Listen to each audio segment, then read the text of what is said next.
విరామం తర్వాత సఖీ కార్యక్రమానికి స్వాగతం. సఖలు, చుట్టూ ఉన్న చీకటిని తిట్టుకుంటూ కూర్చునే కంటే ప్రయత్నించి చిరుదీపాన్ని వెలిగించటం ఉత్తమం అని మన పెద్దలు చెప్తూ ఉంటారు కదా. చదువు ప్రాధాన్యతని, గ్రంథాలయాల ఆవశ్యకతని అందరికీ అర్థమయ్యేలా చేసేందుకు అలాంటి చిన్న ప్రయత్నమే ఓ మారుమూల గ్రామంలో జరిగింది. ఒక్కో నీటి చుక్క కలిస్తేనే మహాసముద్రమైనట్లు ఊళ్ళోని ప్రతి ఒక్కరూ తమ ఊళ్ళో జరిగిన ఒక మంచి పనిని నిలబెట్టేందుకు 100 ఏళ్లుగా పాటుపడుతూనే ఉన్నారు. మంచి సంకల్పం ఉండటమే కాదు, దాన్ని కొనసాగించటం అంతకన్నా ముఖ్య విషయమని అందరూ అనుకున్నప్పుడే ఇలాంటి పని సాధ్యమవుతుంది. సరే, ముందైతే కార్యక్రమం చూసేయండి, ఆ తర్వాత మరికొన్ని విషయాలు మాట్లాడుకుందాం.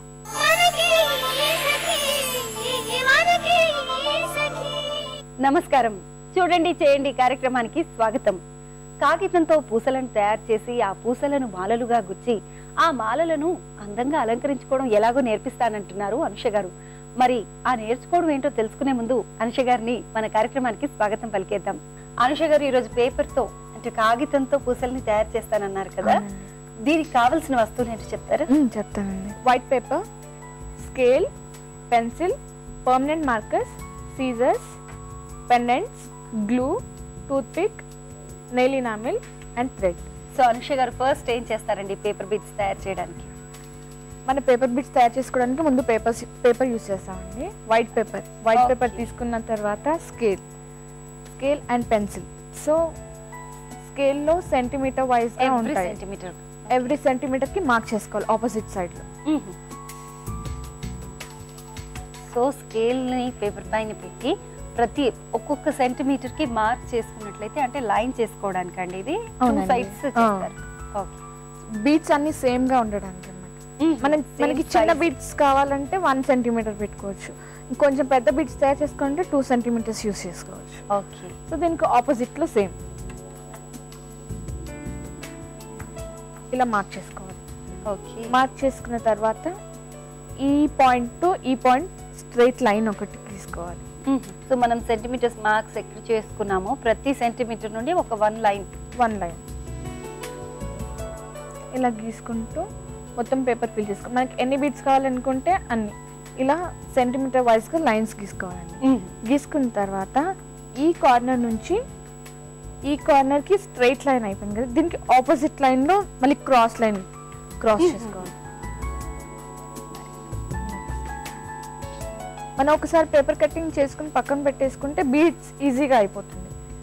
కలరింగ్ కానీ మనకి ఇష్టం వచ్చిన కాంబినేషన్స్ లో బీడ్స్ తయారు చేసుకోవచ్చు. సో ఇలా ఉంటుంది ఫార్మేషన్, ఇలా ఉంటుంది. సో ఇలా ఉన్న దాన్ని మనం సీజర్స్ తో కట్ చేసుకోవాలి. ఓకే, ఇప్పుడు స్ట్రైట్ గా 1 లైన్ కట్ చేయడం కాకుండా మీరు ఏదైతే క్రాస్ లైన్ కట్ చేస్తారో అలా చేసుకోవడానికి ఎవ్రీ షేప్ ని అలా మనం కట్ చేసుకుంటూ ఉండాలి సీజర్స్ తో.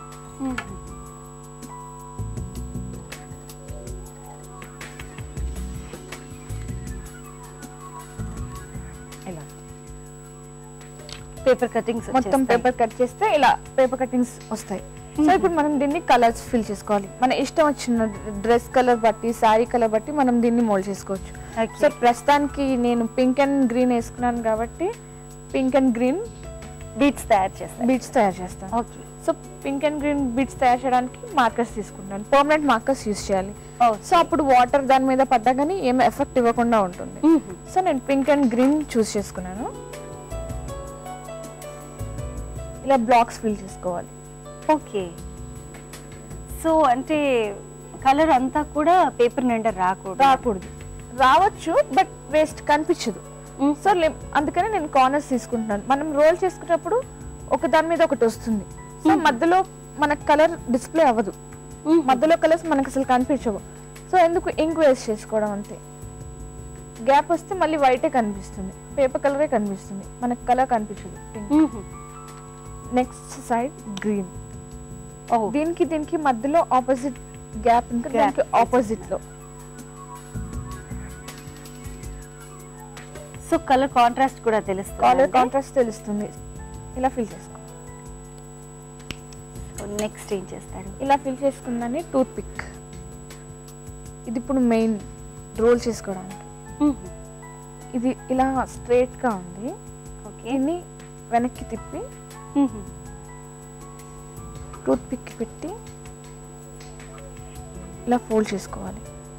ఓకే, రోల్ చేయడం. రోల్ చేయాలి తో ఇలా. ఓకే, సో చాలా టైట్ గా రోల్ చేస్తున్నారు. టైట్ గా రోల్ చేయాలి. సో గ్యాప్ అనేది రాకుండా ఉంటుంది, బీట్ లాగా కనిపిస్తుంది, గట్టిగా ఉంటుంది. నార్మల్ పేపర్ లా ఉండకుండా గట్టిగా ఉంటుంది. సో మనం ఇది స్టిక్అప్ చేసుకోవాలి. ఈ కార్నర్ కొంచెం ఉన్నప్పుడు గ్లూ అప్లై చేసుకోవాలి దాన్ని. Okay okay,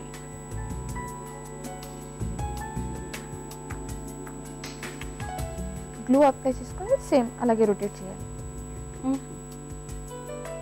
so beat ready అయిపోయింది. సో ఇప్పుడు బీట్ రెడీ అయిపోయింది కదండి, మరి టూత్ పిక్ తీసేయాలి కదా అందులోంచి. టూత్ పిక్ తీసేయాలి, బట్ దీనికి ఇంకా ఫినిషింగ్ టచ్ ఉంది. ఇది చాలా డల్ గా ఉంది. అవునండి, పేపర్ అని తెలిసిపోతుంది. దీని మీద వాటర్ పడ్డా కానీ ఇది ఊడిపోయే ఛాన్సెస్ ఉన్నాయి. సో నేను దీనికి ఫినిషింగ్ టచ్ గా ఏమిస్తున్నానంటే nail enamel, transparent colour nail polish. Nail polish కి ముందు ఎనామిల్ గా వేసుకుంటారు దీన్ని. ఏ బ్యాంగిల్ స్టోర్స్ లోనైనా దొరుకుతుంది. సో నేను ట్రాన్స్పరెంట్ కలర్ తీసుకున్నాను. ఎగ్జాక్ట్ గా మనకి ఇది పూసలాగే కనిపిస్తుంది. బీడ్స్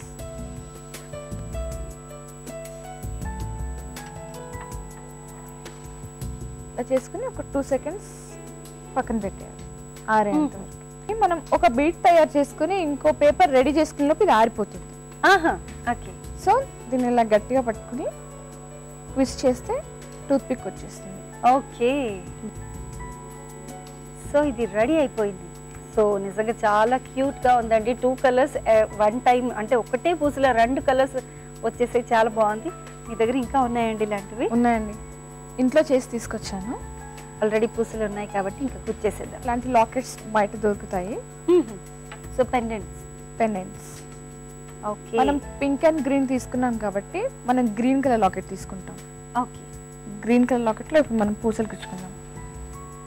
నార్మల్ థ్రెడ్ అయినా పర్లేదు, అండ్ బయట షైనీగా థ్రెడ్స్ దొరుకుతాయి. అవునండి, సిల్క్ థ్రెడ్ ద్వారా కూడా మనం గుచ్చుకోవచ్చు పూసలు. ఓకే,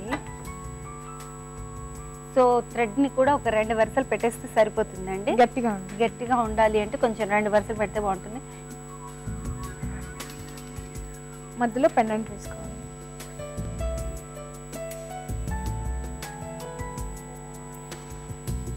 సో అలా గుచ్చేస్తే అయిపోతుంది. వావ్, వెనకాల స్క్రూ కానీ హుక్ కానీ అటాచ్ చేసేస్తే హ్యాపీగా మెడలో వేసుకోవాలి.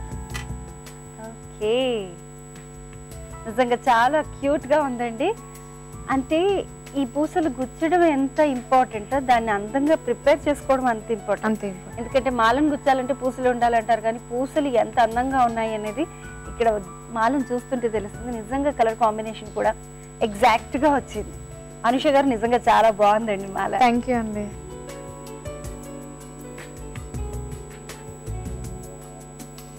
సో సకులందరూ చూశారు, పిల్లలందరికీ నేర్పిస్తారనుకుంటున్నాను. థ్యాంక్ యూ సో మచ్ అండి.